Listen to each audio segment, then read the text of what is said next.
जय हिंद। स्वागत है आपका न्यूज़ बिहार में। चलिए देखते हैं आज के तमाम बड़ी खबरों को। बीएसईबी ने जारी किया परीक्षा कैलेंडर। बिहार में 1 फरवरी से इंटर और 14 फरवरी से 10वीं बोर्ड की होगी परीक्षा। बिहार विद्यालय परीक्षा समिति ने अगले साल आयोजित होने वाले परीक्षाओं की तारीखों का ऐलान कर दिया है। बोर्ड के अध्यक्ष आनंद किशोर ने कैलेंडर जारी करते हुए कहा कि बिहार में 8 जनवरी से परीक्षाओं का कार्यक्रम शुरू हो जाएगा। बिहार में 10वीं बोर्ड की परीक्षा अगले साल फरवरी में आयोजित की जाएगी। इस माह बोर्ड इंटर की परीक्षा भी आयोजित करेगी। आनंद किशोर ने कहा कि 1 से 11 फरवरी तक इंटर परीक्षा होगी, जबकि इंटर की प्रायोगिक परीक्षा 10 से 20 फरवरी के बीच ली जाएगी। उन्होंने कहा कि अगले साल 10वीं बोर्ड की परीक्षा 14 से 22 फरवरी तक होगी। उन्होंने बताया कि इंटर प्रैक्टिकल परीक्षा का एडमिट कार्ड 19 दिसंबर व सैद्धांतिक का 16 जनवरी को जारी होगा। वहीं मैट्रिक परीक्षा के लिए एडमिट कार्ड 8 जनवरी को जारी होगा। आनंद किशोर ने कहा कि बिहार में अब प्रत्येक वर्ष स्टेट परीक्षा का आयोजन होगा। अगले साल स्टेट 6 से 16 अप्रैल व फॉर्म 1 से 14 फरवरी तक भरा जाएगा। इसके साथ ही उन्होंने कहा कि डीएलएड संयुक्त प्रवेश परीक्षा 13 से 20 मार्च को होगी। मुजफ्फरपुर में किन्नर बंद 2 बदमाशों ने छीनी दूल्हे की चेन। बारातियों ने दौड़ा दौड़ा कर पीटा। मुजफ्फरपुर में गुरुवार की सुबह शादी कर दुल्हन के साथ घर लौट रहे दूल्हे के गले से सोने की चेन छीनताई हो गई। बताया जाता है कि दूल्हे की गाड़ी को 2 बहरूपिये ने बख्शिश लेने के नाम पर रोक लिया। उनको 50-50 रुपए दिए गए, लेकिन दोनों ज्यादा पैसे की मांग पर अड़े थे। बारातियों ने अधिक पैसा देने से इनकार कर दिया। इस पर धक्का मुक्की होने लगी। इसी दौरान दूल्हे के गले से दोनों ने सोने की चेन छीन ली। चेन वापस मांगने पर दोनों मारपीट पर उतारू हो गए। इससे मौके पर अफरा तफरी मच गई। घटना सदर थाना के चंद कदमों की दूरी पर स्थित भगवानपुर चौक की बताई जा रही है। पकड़े गए दोनों बहुरूपियों को पूछताछ के लिए थाना लाया गया। दोनों ने चैन छिनतई की घटना से इनकार कर दिया। इसकी पहचान अय्यापुर थाना क्षेत्र के भीखनपुरा निवासी छोटी और कर्जा के काजल के रूप में हुई है। बताया गया है कि दोपहर के बाद चैन के पैसे देने पर दोनों को पीआर बॉन्ड पर छोड़ दिया गया। दोनों मूल रूप से दरभंगा के कमतौल के रहने वाले बताए गए हैं। पटना में बेखौफ हुए अपराधी, 2 भाइयों को गोलियों से भूना। जाने क्या है हत्या की वजह। बिहार में अपराधी बेखौफ हो चुके हैं। आए दिन कहीं न कहीं अपराधियों के हाथों लोगों की हत्या हो रही है। पुलिस प्रशासन का थोड़ा सा भी भय अब नहीं दिख रहा है। रात के अंधेरे में जिन अपराधों को करने के लिए अपराधी डरते थे, वैसा अपराध अब दिन के उजाले में या सरेराह कर दे रहे हैं। ताजा मामला राजधानी का है। पटना के जानीपुर इलाके से जुड़ी हुई है। यहाँ बेखौफ अपराधियों ने एक शादी के समारोह में शामिल होकर वापस लौट रहे 2 भाइयों को गोली से भून दिया। इस गोलीबारी में एक की मौत हो गई और दूसरे की हालत काफी नाजुक बताई जा रही है। घटना के संबंध में बताया गया है कि पटना के गर्दनी बाग स्थित शिवपुरी निवासी मुन्ना कुमार अपने भाई लवकुश के साथ जानीपुर में अपने साले की शादी से लौट रहे थे। इसी दौरान उनके फुफेरे भाई ने ही दोनों को गोलियों से भून डाला। घायल अवस्था में दोनों भाइयों को आनन फानन में पटना एम्स में भर्ती कराया गया। वहां इलाज के दौरान मुन्ना कुमार की मौत हो गई। दूसरे भाई लवकुश की स्थिति काफी नाजुक बताई जा रही है। पुलिस ने शव को पोस्टमार्टम के लिए भेज दिया है और आगे की कार्रवाई शुरू कर दी है। तेजस्वी को सीएम बनाएं। कुढ़नी उपचुनाव में हार के बाद महागठबंधन में बवाल, अनिल सहनी का हमला। बिहार में कुढ़नी उपचुनाव में भाजपा के हाथों जदयू की हार से महागठबंधन में बवाल मचा हुआ है। एक तरफ जहां इस जीत से भाजपा का मनोबल बढ़ा है, तो दूसरी तरफ महागठबंधन के अंदर उथल पुथल लगातार देखने को मिल रहा है। जदयू की ओर से उपेंद्र कुशवाहा की नाराजगी सामने आने के बाद अब राजद नेता सह पूर्व विधायक ने खुलकर बगावती सुर निकाले हैं। आरजेडी नेता अनिल सहनी ने मुख्यमंत्री नीतीश कुमार पर तीखा हमला बोला है। अनिल सहनी ने कहा कि कुढ़नी की हार से नीतीश कुमार हताश है। यही नहीं बल्कि नीतीश कुमार का इस्तीफा तक अनिल सहनी ने मांग लिया। आरोप लगाया कि अति पिछड़ा वोट उनसे अलग हो चुका है। वहीं अनिल सहनी ने तेजस्वी यादव को जल्द मुख्यमंत्री बनाने की भी मांग कर दी। इस बयान के बाद अब महागठबंधन में घमासान मच चुका है। भागलपुर में इनकम टैक्स का छापा, जोधानी मिल में चल रही आयकर विभाग की छापेमारी। बिहार के भागलपुर में एक बार फिर आयकर विभाग का छापा पड़ा है। इस बार बरारी थाना क्षेत्र स्थित जोधानी फ्लोर में इनकम टैक्स की रेड हुई है। शुक्रवार को सुबह करीब 7 बजे लगभग आधा दर्जन गाड़ियों में सवार होकर आए आयकर कर्मियों व अधिकारियों ने छापेमारी शुरू की। शहर में ही जोधानी के अन्य ठिकानों पर भी टीम पहुंची है। वहीं एक बार फिर से इनकम टैक्स की दस्तक से शहर में हड़कंप मचा हुआ है। बता दें कि इनकम टैक्स की अलग अलग टीमों ने एक साथ जोधानी प्लांट पर धावा बोला है। इनमें दिल्ली, भागलपुर समेत एक अन्य जगह की टीम के शामिल होने की जानकारी सामने आ रही है। इनकम टैक्स की टीम शुक्रवार को करीब 7 बजे बरारी स्थित इंडस्ट्रियल एरिया में इनकम टैक्स की अलग अलग टीमें पहुंची। कर्मियों ने अंदर प्रवेश किया और छापेमारी शुरू कर दी। इस बीच एक टीम बाहर निकली। सूचना है कि जोधानी के अन्य ठिकाने पर भी एक टीम निकली है। वहीं फिर एक बार शहर में आयकर छापे से हड़कंप मचा हुआ है।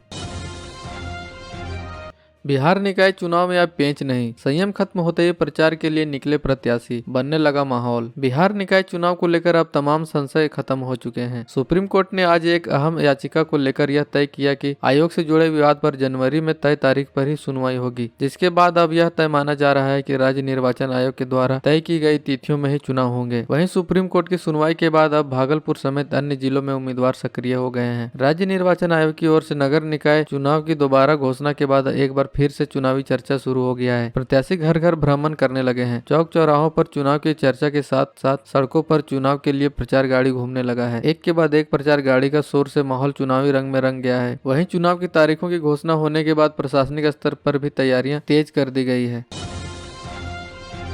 बिहार के सीमांचल में पसरा नया धंधा, लागत बेहद कम और मुनाफा आसमान पर, ऐसे बन रहे हैं करोड़पति। सीमांचल क्षेत्र के किशनगंज के ठाकुरगंज में एक नया धंधा खूब परवान चढ़ा है। इस धंधे में कोई निवेश नहीं, बस थोड़ा सेटिंग और लोगों को मोहने की कला और कमाई करोड़ों में। बीते 1-1.5 दशक के दौरान ठाकुरगंज में जमीन की दलाली का धंधा परवान चढ़ा है और देखते ही देखते जो जमीन 15 साल पहले 20,000 रुपए डिसमिल बिकती थी, वह आज 2 लाख रुपए डिसमिल तक पहुँच गई है। भले ही रजिस्ट्री के दौरान यह रकम सामने नहीं आती है, लेकिन वास्तविक कीमत ठाकुरगंज में आसमान छू रही है। दलालों ने जमीन की कीमत इस कदर आसमान चढ़ा दी कि साधारण लोग शहर में जमीन खरीदने का सपना देखना ही छोड़ चुके हैं। पिछले 2 दशक के दौरान गांव में रहने वाले लोगों में शहर में बसने की चाहत बढ़ी है। वे किसी भी कीमत पर शहर में रहने लायक जमीन खरीद लेना चाहते हैं। इसे एक तरह से स्टेटस सिंबल के रूप में भी देखा जाने लगा है। गाँव में किसी एक के पास शहर में जमीन होने के बाद दूसरे लोग भी एक छोटा सा जमीन का टुकड़ा खरीदने की चाहत रखते हैं। लोगों के अंदर बढ़ी इस बेचैनी को जमीन के दलालों ने भांप लिया और जमकर इसका फायदा उठाया और उठा भी रहे हैं। नतीजा जमीन की कीमतें आसमान छूती गई है। पटना में श्री अकाल तख्त साहिब के जत्थेदार का पुतला जलाने का रांची में भी विरोध, बिहार सरकार से की ये मांग। रांची शहर की गुरुद्वारा कमेटियों ने बिहार की राजधानी पटना में श्री अकाल तख्त साहिब के जत्थेदार यानी हरप्रीत सिंह का पुतला जलाए जाने की तीखी आलोचना की है और इस घटना को निंदनीय बताते हुए सरकार से भी सभी दोषियों को दंडित करने की मांग की है। बताया जाता है कि अकाल तख्त साहिब सिखों की सिरमौर संस्था है। कोई भी सच्चा सिख श्री अकाल तख्त साहिब और जत्थेदार की शान व मर्यादा के खिलाफ सपने में भी नहीं सोच सकता है और पटना में कुछ उपद्रवियों द्वारा सिख पंथ की शान के प्रतीक जत्थेदार के सम्मान के खिलाफ बोला जा रहा है। उनका पुतला जलाया गया है। ये उपद्रवी सिखों की शहादत कुर्बानी के इतिहास की जानकारी नहीं रखते हैं। यदि सिख इतिहास के जानकार होते और सिख होने का जज्बा होता तो श्री अकाल तख्त के जत्थेदार की शान के खिलाफ एक शब्द नहीं बोलते। राजस्थान के युवक को नौकरी देने के नाम पर बुलाकर बनाया अश्लील वीडियो, समझौता करने पटना आया तो कर दी हत्या।